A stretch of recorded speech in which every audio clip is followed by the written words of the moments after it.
হাসান জামিল হাফিজাহুল্লাহ।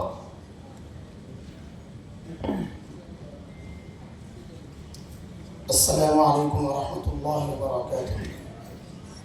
জাতীয় উলামা মাশায়েখ আইম্মা পরিষদ কর্তৃক আয়োজিত দেশের সকল প্রাথমিক বিদ্যালয়ে বাধ্যতামূলক ধর্মীয় শিক্ষক নিয়োগের দাবিতে আজকের এই জাতীয় সেমিনারের মুহতারাম সভাপতি, উপস্থিত দেশের দূর দূরান্ত থেকে আগত ইসলাম প্রিয় সুধী সমাজ, কোরআন আল কারীমের সূরা হামিম আস-সিজদার একটা আয়াত আমি তিলাওয়াত করছি, তারপর আমার কথা শুরু করতে চাই। আউযু বিল্লাহি মিনাশ শাইতানির রাজীম। বিসমিল্লাহির রাহমানির রাহিম। وقال الذين كفروا لا تسمعوا لهذا القرآن والغوا فيه لعلكم تغلبون। সাল্লাল্লাহু আলাইহি ওয়াসাল্লাম। গাজী সালাহুদ্দিন আইয়ুবী রাহিমাহুল্লাহ, ওনার একটা বক্তব্য সামনে এনে আমি আমার কথা একটু আগাতে চাই, সংক্ষেপই করবো ইনশাআল্লাহ। তিনি বলেছিলেন, কোনো জাতিকে যদি যুদ্ধ ছাড়া পরাজিত করতে হয় তাহলে বিকল্প রাস্তা হচ্ছে ওই জাতির চিন্তা চেতনা, ওই জাতির কৃষ্টি, কালচার, তাহজিব, তামাদ্দুন, আকীদা, বিশ্বাসে আঘাত করো। নৈতিকভাবে যদি কোনো জাতি পরাজিত হয়ে যায়, তাকে পরাজিত করার জন্য আর যুদ্ধের প্রয়োজন হবে না। ওরা আমাদের বিরুদ্ধে জয়ী হতে চায়, আর ওরা জানে যাদের স্লোগান হচ্ছে হয়তো শাহাদাত নয়তো খেলাফত, ওদের বিরুদ্ধে যুদ্ধে গেলে আফগানিস্তানের পরিণতি আমাকে ভোগ করতে হবে। কাজেই ওদের বিরুদ্ধে যদি জয়ী হতে চাই, সেই পুরনো সিস্টেম, মক্কার কাফিরদের যে সিস্টেম, ওই সিস্টেমে আগাতে হবে। সেটা হচ্ছে নৈতিকভাবে ওদেরকে দুর্বল করে দাও, জয়ী হওয়ার এটাই রাস্তা। যেমনটা আল্লাহ বলেছেন, আল্লাহ বলছেন যারা কাফির তারা বলে লা তাসমাউ লিহাযাল কুরআন, কোরআন শুনবে না, কোরআনের চর্চা করবে না, কোরআনের মজলিসে বসবে না। আরেকটা কাজ ওয়ালগাউ ফীহি লাআল্লাকুম তাগলিবুন, ওয়ালগাউ ফীহি, এবং বিশৃঙ্খলা তৈরি করবে, ভিন্ন কিছু দিবে, তোমাদেরটা দিয়ে দিবে, তাইলে আশা করা যায় তোমরা জয়ী হবে। আমরা যদি আমাদের এই বর্তমান শিক্ষা ব্যবস্থায় লক্ষ্য করি, তো একদম স্পষ্ট এই আয়াতের হুবহু বাস্তব প্রয়োগ এটাই দেখছি আমরা। কোরআনী শিক্ষা থেকে জাতিকে দূরে সরানোর জন্য তাদের যা যা করণীয় দরকার, কৌশল সব তারা অবলম্বন করেছে। আমাদের প্রবন্ধকার এবং আমাদের অত্যন্ত স্নেহের ছোট ভাই মুফতি জুবাইর এবং আমাদের বগুড়া থেকে আগত গ্রামের মানুষ মুফতি মনোয়ার হোসেন হাফিজাহুল্লাহ, তিনি নিজে বলেছেন, ওইটাই জন্য বললাম। ওনাদের কথা থেকে আমরা বুঝেছি কত গভীর চক্রান্তের জাল তারা বিছিয়েছে।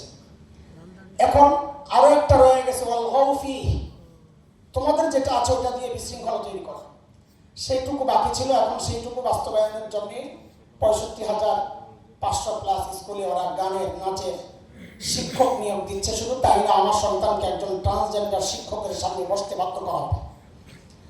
আমাদের একটা হৃদয়ের আকুতি এটা, আমার ট্যাক্সের পয়সা ওদের বেতন আপনারা দিবেন।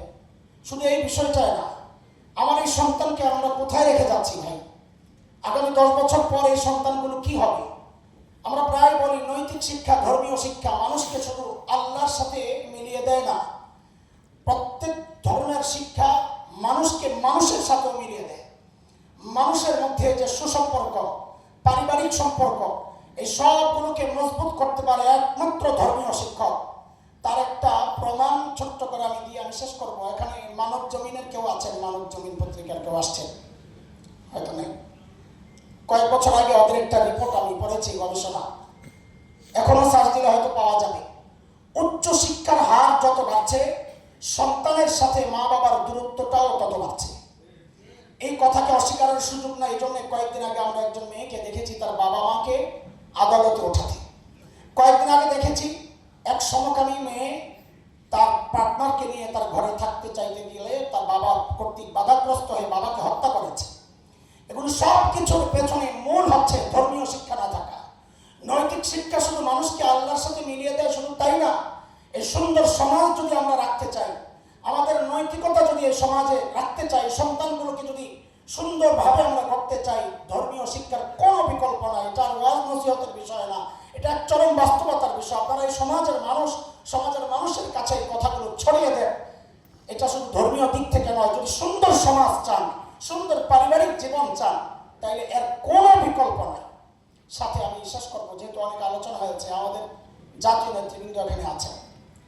আমি আমার মসজিদ, আমি ছোট মানুষ, আমার জায়গা থেকে আমি যতটুকু পেরেছি, গত জুমায় আমাদের মুসল্লিদেরকে নিয়ে আমি রাস্তায় নেমেছিলাম। ছোট্ট করে একটা মিছিল হয়েছে, পথসভা হয়েছে। সেই মিছিলের একটা স্লোগান ছিল, লেগেছে রে লেগেছে, রক্তে আগুন লেগেছে।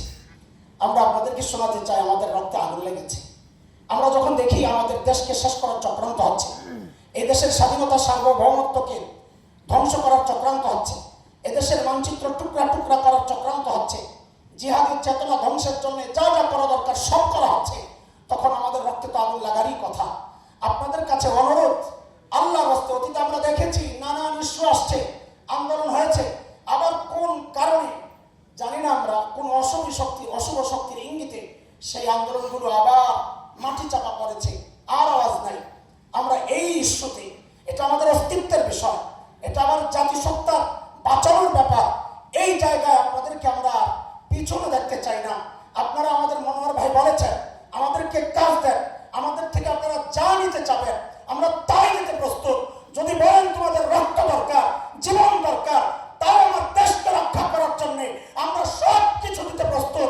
শুধু ডাক দরকার, একটা ডাক দরকার, ডাক দিয়ে দেখুন পাশে পান কিনা। ওমা আলাইনা ইল্লাল বালাগ। আসসালামু আলাইকুম ওয়া রাহমাতুল্লাহ।